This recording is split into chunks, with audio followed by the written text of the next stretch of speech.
Olá, senhoras e senhores, sejam todos muito bem-vindos ao Mundo da Floresta. Hoje é um quadro do Entre Nós e é um episódio que faz tempo que a gente não faz, que é eu e o Zé junto para estar falando de umas coisas aí que a gente tem vontade de falar. Olá, gente, tudo bem com vocês? Estamos aqui então para tentar trocar uma ideia. Eu estava já querendo falar sobre esse assunto, sobre água, mais uma vez, né? A gente acaba batendo nessa tecla várias vezes, não é à toa. E aí a Claire falou, não, a gente tem que falar junto, que eu também tenho muita coisa para falar. Então, estamos aqui mais uma vez pra gente trocar essa ideia um pouco mais solta, né? Daquele jeito do Entre Nós. Sim, e o nosso podcast é um podcast que fala muito sobre água, né? Principalmente sobre plantar água. E a gente vai passar por isso nesse episódio. Mas o tema que a gente escolheu hoje é uma questão que eu e o Zé tava comentando que a gente ouve desde pequeno, né? Que é uma campanha, essa campanha de conscientização do uso da água, aonde culpabilizam, né, basicamente o indivíduo, o cidadão, para racionalizar esse uso da água e o consumo da água. E da onde a gente tirou isso é de uma matéria que o Zé trouxe e a gente vai trazer alguns temas em cima dessa matéria. Então, é uma questão de consumo e uso da água. E esse tema é um tema de uma realidade de muita gente, né, que está passando questões hídricas, né? A gente tem regiões no Brasil que sempre tiveram esse problema hídrico, né, onde a gente tem que achar soluções de cisternas, etc e tal. Mas com as mudanças climáticas e com o agravamento dos problemas ambientais, esse problema do uso e consumo da água, ele vai estar cada vez mais presente na realidade urbana, na realidade rural e em diversas realidades, né? Tem gente que está com escassez de água para plantio em casa, água reduzida ou qualidade de água. Então, como a gente tem esse problema hídrico no Brasil que vem se agravando, é uma realidade que vai acabar pertencendo, infelizmente, a muita gente. E a gente quer debater esse tema porque precisamos cobrar medidas, né, políticas e enfrentamentos. E não é culpabilizando o indivíduo sem cobrar quem realmente deve ser cobrado que a gente vai conseguir alguma coisa.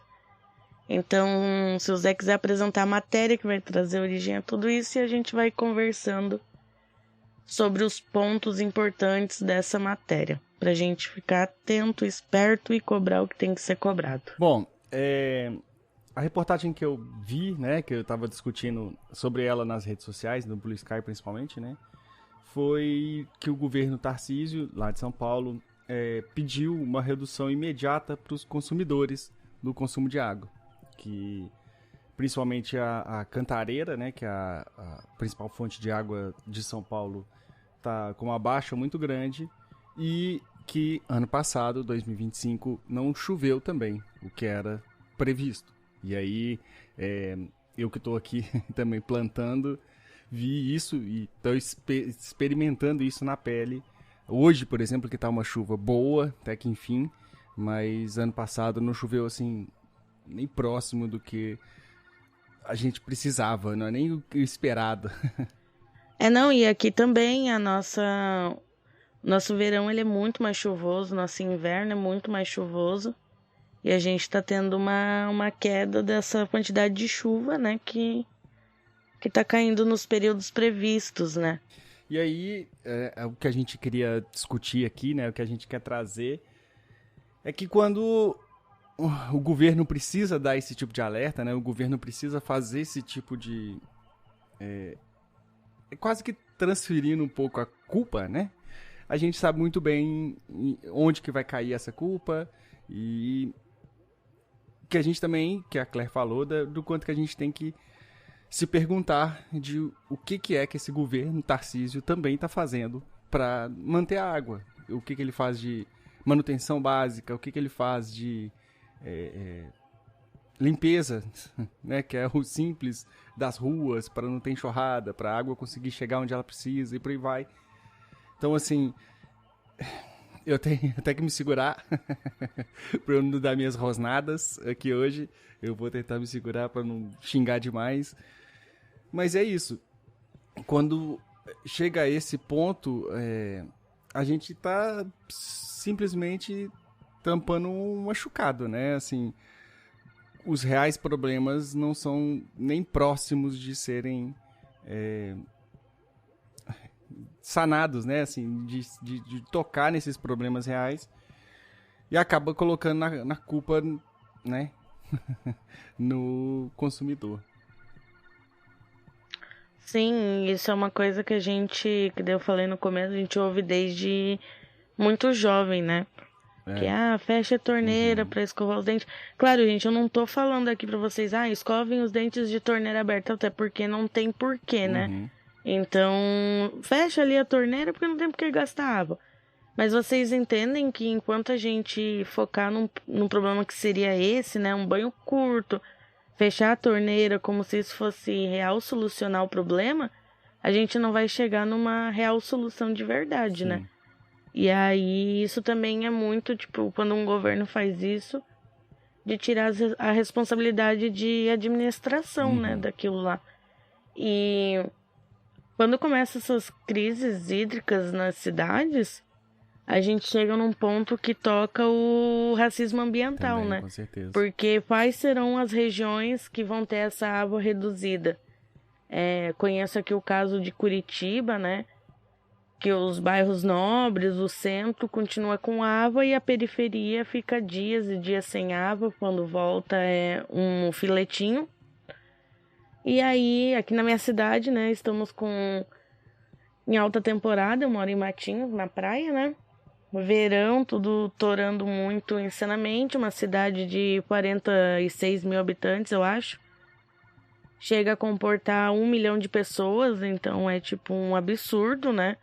Teria que ter muita estrutura e preparo para dar conta. É uma situação absurda, mas o que acaba acontecendo?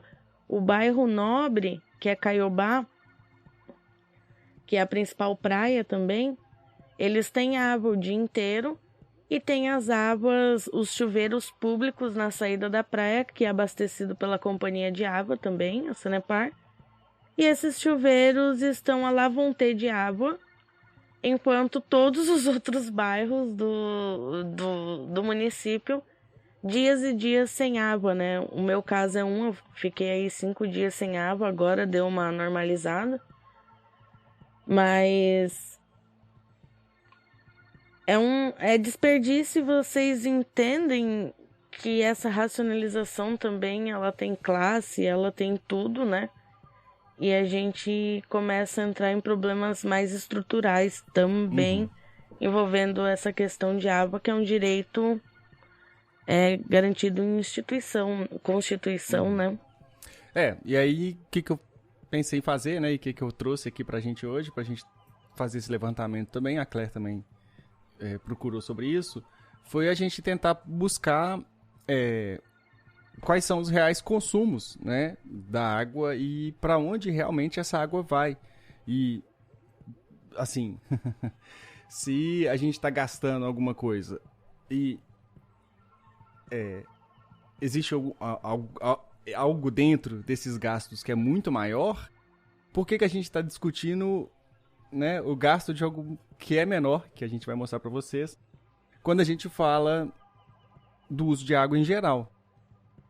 O que mais usa água e indiscriminadamente, sem pagar, sem qualquer tipo de fiscalização mínima e por aí vai, é a agropecuária.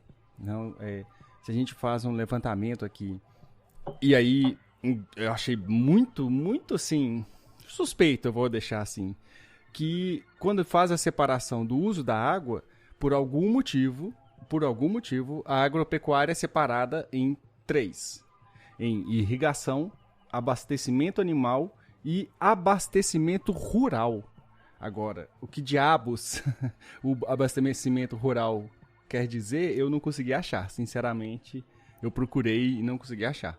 Mas se a gente soma os três, né, eles passam de 70% do consumo de água. Todos, do Brasil inteiro, vai direto para a agropecuária. E apenas, isso segundo a Agência Nacional das Águas, né, que é o órgão oficial que trabalha com a água no Brasil, o abastecimento urbano não chega a 10% do consumo de água geral no Brasil. Então, assim, pedir para 10% do consumo de água para maneirar, eu, sinceramente, acho que não vai fazer a menor diferença. Ou se fizer, é muito pequeno. Acredito que tenha um pouco a ver da questão do uso da cantareira. Provavelmente a cantareira é usada menos para irrigação e mais para consumo urbano. Pode ser por isso que eles estão fazendo esse tipo de anúncio, né? Mas o que está impedindo a cantareira de encher também é o agronegócio. É o agronegócio que está deixando a cantareira seca. Então é um tiro no pé, basicamente, que o agronegócio faz e dá nele mesmo, usando a água de qualquer jeito, não fazendo nada para manter a água onde ela está e passar a culpa para milhares e milhares de consumidores, como se fosse adiantar alguma coisa. Então, assim, vocês começam a entender um pouco o panorama, né, de consumo real de água e de quem que a gente realmente tem que cobrar, né?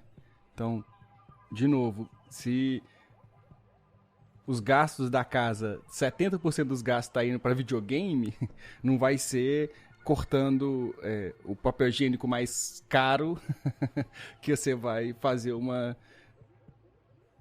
coisa, né, linda nas suas finanças. Então, a gente tem que enfrentar realmente quem realmente está consumindo água, não a população, né? Então, eu vou parar por aqui por enquanto. Né, na minha perspectiva, o pior problema desse consumo de água estar ligado ao agronegócio é o que você falou, que ele tem práticas, né, que também não fazem nada para plantar água, para ter uma garantia de reabastecimento, e também usam técnicas de desperdício de água, né? Tipo, porque se você não cobre um solo na agricultura, a irrigação que você vai fazer vai ser, na verdade, um desperdício, porque o solo ali, todo o ecossistema não tem estrutura para manter mais água no solo. Se o sol bate direto ali, aquela água vai evaporar. Então, é um conjunto de problemas que faz com que o agronegócio seja esse grande vilão também, né? Porque se ele começasse a utilizar técnicas que gastassem menos água, talvez esses dados não seriam tão impactantes, né? Sim. E o próprio modelo de monocultura, e aí, né, nossos ouvintes aí, sabe que a gente tá puxando um pouquinho a sardinha pro nosso lado, mas não deixa de ser, isso aí é física, é química, a gente não tá falando nada demais do coração, nem porque a gente gosta, mas que o estilo da monocultura, ele não é para segurar água, como a Claire falou. E isso causa, por exemplo, eles terem que irrigar meio-dia a 40 graus o milharal, porque como a terra não segura água, não adianta eles irrigarem só de manhã, só à tarde. Eles têm que produzir também um microclima em volta do milho para manter essa água ali em volta do milho para ele não morrer. Então, todo o sistema, toda a ideia da monocultura como a gente faz hoje, principalmente no nosso Brasil, ela é para perder água. Ela perde água absurdamente por conta do modelo em si, né? Então, é complicado. É isso que eu ia falar, a gente tem episódios que fala bastante desse ciclo da água, porque a gente fala, é cobrir o solo para não perder água, mas na verdade é um conjunto de complexidade que vai fazer aquela água ficar ali, né? Então, por exemplo, numa agrofloresta, onde a gente tem o bosque, o subbosque, é mais fechado, né? a água que evapora, ela não se evapora, né? Ela continua ali, depois desce de volta. Então, na verdade, a agroecologia, as agroflorestas utilizam diversas técnicas que vão criar um conjunto que vai plantar a água e manter a água ali no sistema. Totalmente oposto dos sistemas de monocultura, né? Uhum. E se a gente for falar mais ainda a fundo, né, essas campanhas de desperdício de água e tudo mais, é de um fazendeiro. Vem da Globo, que tem um monte de fazenda, vem de, sabe, assim... O agro é pop. Então são... E é o mesmo papinho desde criança, assim, eu escuto esse papinho... faça xixi no banho, sabe, uns negócios assim... Que, de novo, é passando a culpa pra quem não tem ela. É querendo falar que é seu banho que não tá chovendo. Então, assim... E, de novo, fugir é uma cortina de fumaça maluca pra fugir do real problema e de quem realmente tá fazendo a água ficar escassa, né? E não é seu banho.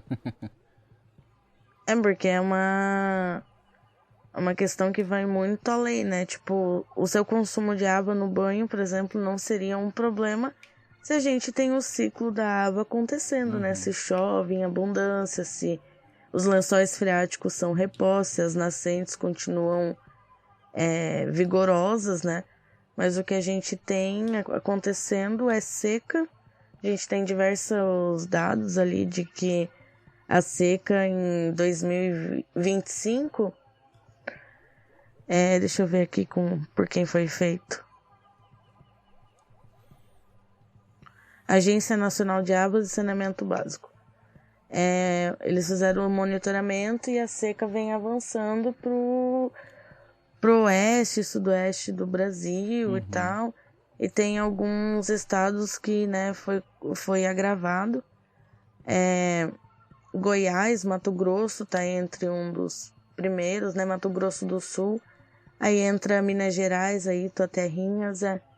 São Paulo, Rio de Janeiro.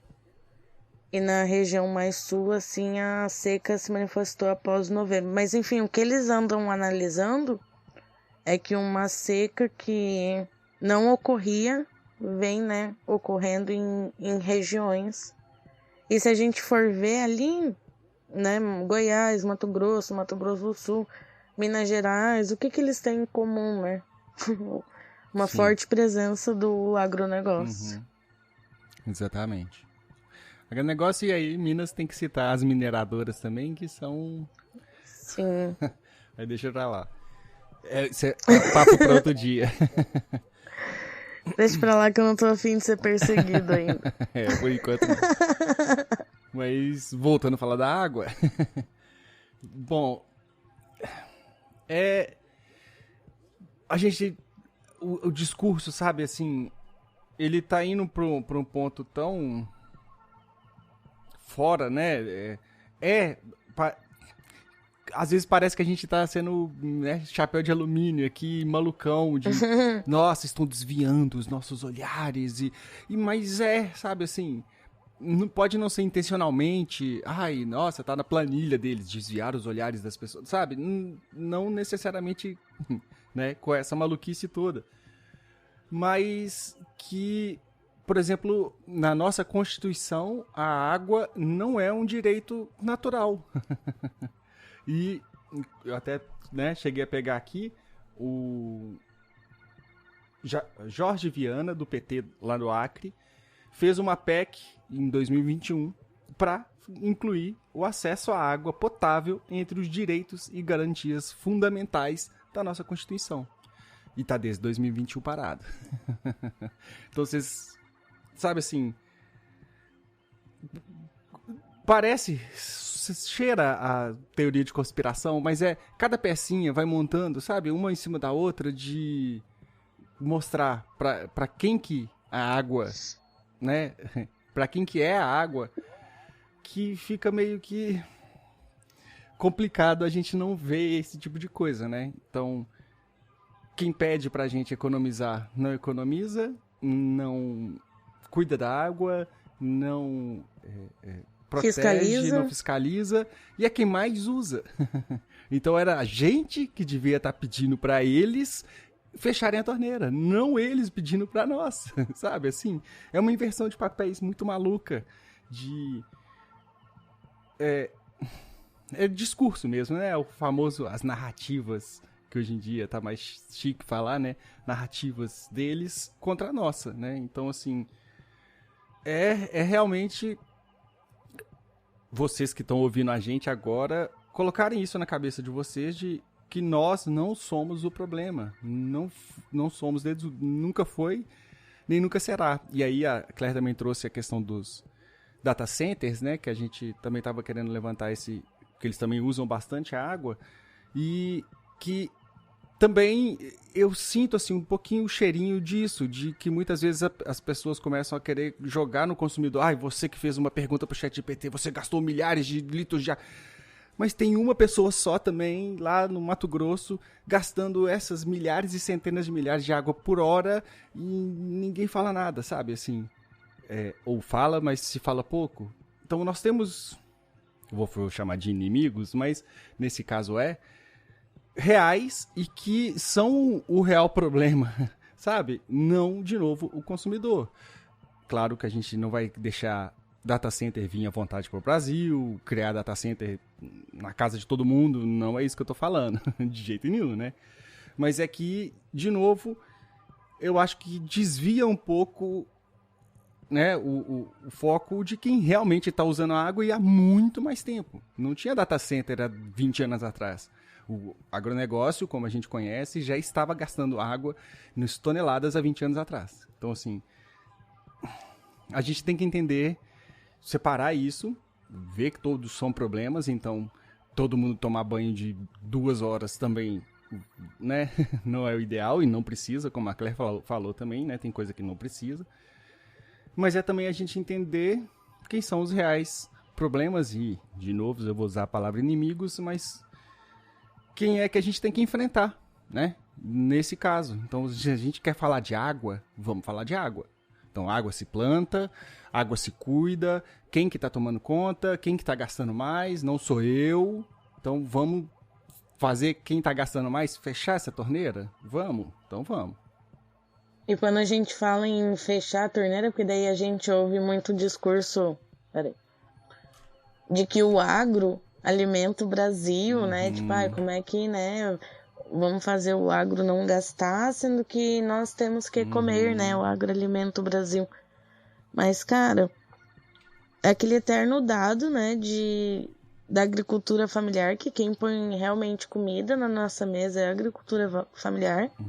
Claro que quando a gente fala de economia, a gente não pode ser os delirantes do chapeuzinho de alumínio.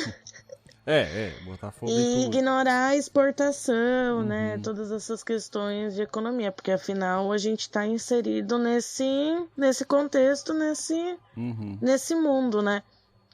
Mas a gente já tá aí com dados, com informações que dá para fazer diferente, que dá para alimentar o Brasil com agroflorestas, com agricultura orgânica, agricultura familiar, que a gente pode cultivar de outras formas, né? Que a monocultura ela não é uma única alternativa para a gente ter uma produção de exportação. A gente tem que separar bem esses discursos, né? O agro alimenta o Brasil, porque enquanto tem essa rede de desinformação que o Zé falou, também existe uma rede de financiamento de muita propaganda.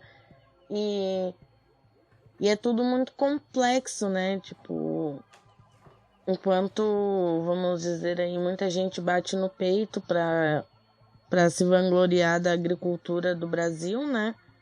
Na verdade, a gente é pasto dos Estados Unidos. Então, quando a gente fala em fechar essa torneira, é reivindicar políticas que incentivem a agricultura familiar, que incentivem a agroecologia, que financia agroflorestas, reforma agrária, sim, que fiscalize, que tenham diversas medidas, tipo a PL 2149, que tava da fiscalização ambiental. Que você fez até um vídeo. Não lembro, acho que é 2164? 21... não vou lembrar. Não vou lembrar de jeito nenhum.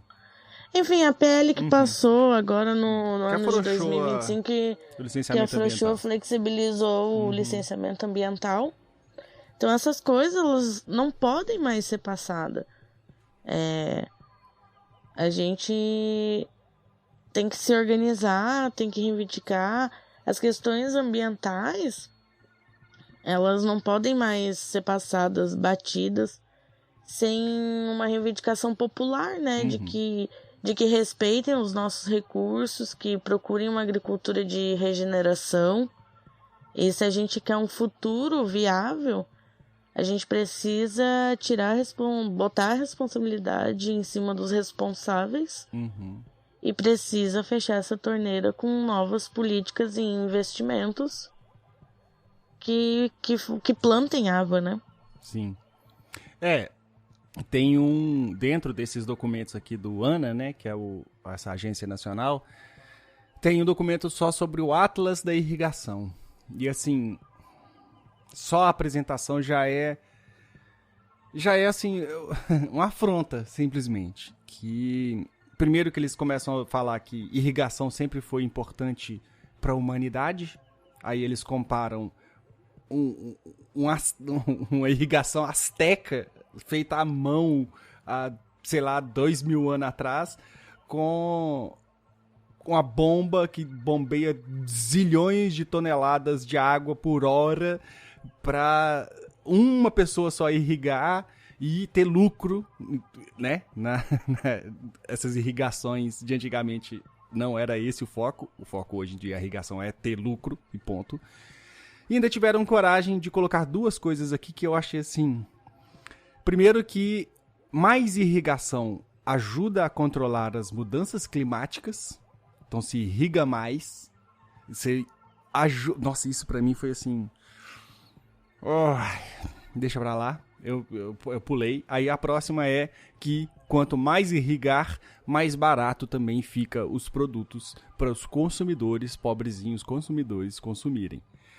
E aí fica uma coisa que a Claire já citou aqui, de que não são eles que alimentam a gente. Então já começa errado daí. Não são eles que alimentam a gente. Eles estão alimentando porco e vaca fora do Brasil e alimentando o bolso deles. Fora isso, comida mesmo não é a preocupação de ninguém do agronegócio. Não é. O que eles querem é dinheiro, não é alimentar ninguém.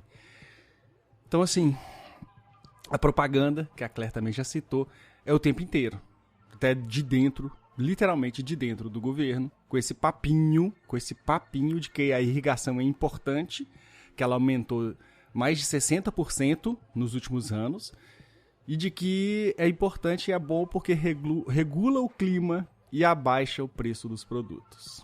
Então, quem quer aí tá vendo o produto abaixar igual tá falando, eu não sei. Não sei mesmo. E regular mudanças climáticas com irrigação foi, assim, pra mim... Gente, o que regula mudanças climáticas é floresta de pé, é solo vivo, é solo regenerado, é Amazônia de pé para completar o ciclo da água com os rios flutuantes, né? A gente já falou diversas vezes que o desmatamento da Amazônia, claro, é uma grande perca de biodiversidade, mas se a gente perde a estrutura ali daquela floresta que trabalha com os rios flutuantes que levam água e trazem água pelo Brasil inteiro, a gente tem uma grande cagada instaurada, assim, tipo... Então, não é irrigação que vai mitigar ou diminuir as mudanças climáticas.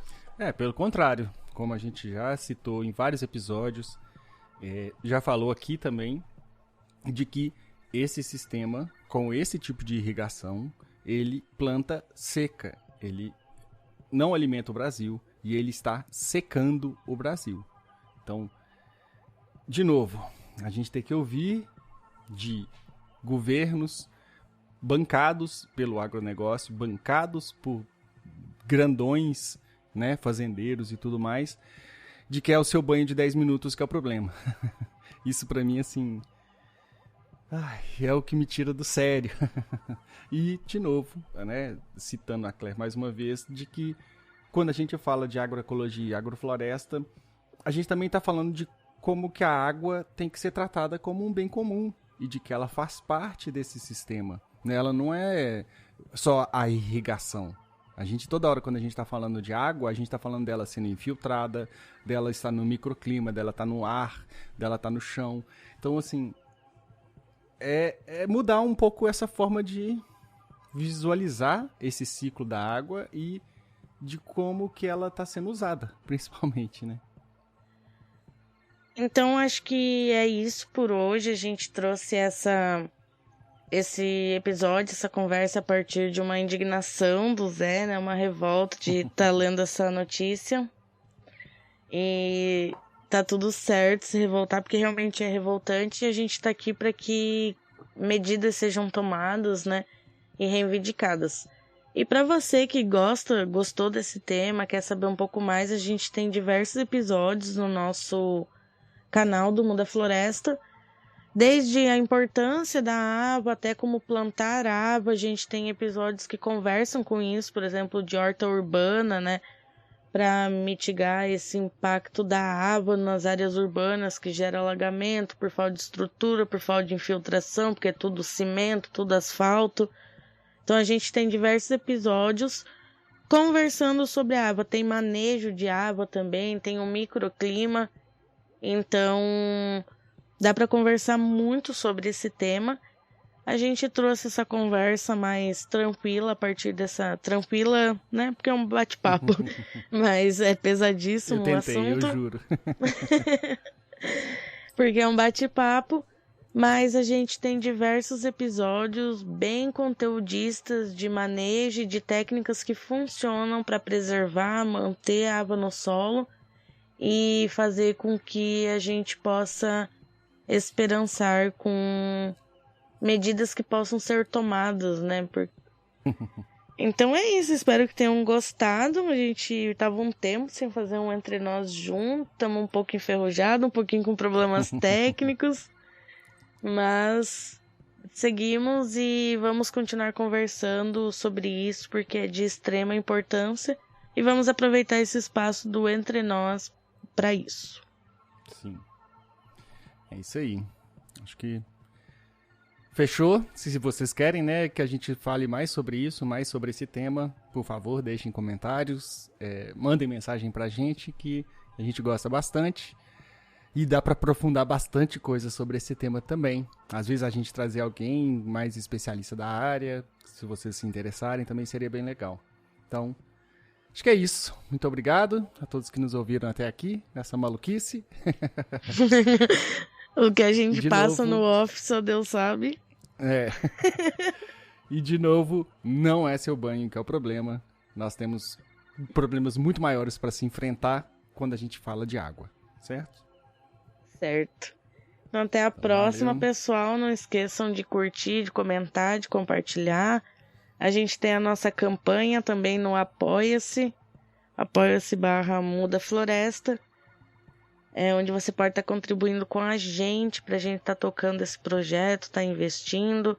Tem novidades na próxima temporada que a gente vai estar fazendo uma temporada que a gente nunca fez no Muda Floresta. E o apoio de vocês vai estar viabilizando muito essa nova temporada que a gente está bem animado. Vamos começar a elaborar. E temos também o nosso Pix, o contato@mudafloresta.com, que você pode estar contribuindo com qualquer valor. Lá na campanha do Apoia-se tem valores mais fechados, né? A partir de R$5. Mas todo apoio é bem-vindo. Se você não pode apoiar financeiramente, apoie divulgando a gente, mandando nos grupos de debates ambientais, nos grupos de estudo, de pessoas que se interessam pelo tema, pela agroecologia e agroflorestas. E eu acho que esse é o nosso primeiro Entre Nós de 2026, então feliz ano novo para todo mundo.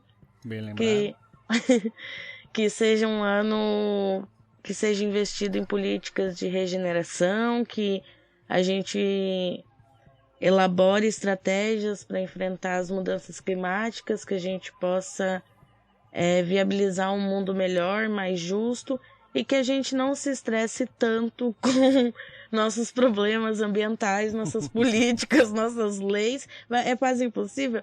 É quase Vai ser impossível. difícil. É ano de eleição? É ano de eleição. A gente vai ficar louco? Vamos ficar louco. Mas um feliz 2026 para todo mundo e florestas de pé, povos de pé, comida boa na mesa, comida sem agrotóxicos, muitas agroflorestas. E é isso. É isso aí. Valeu.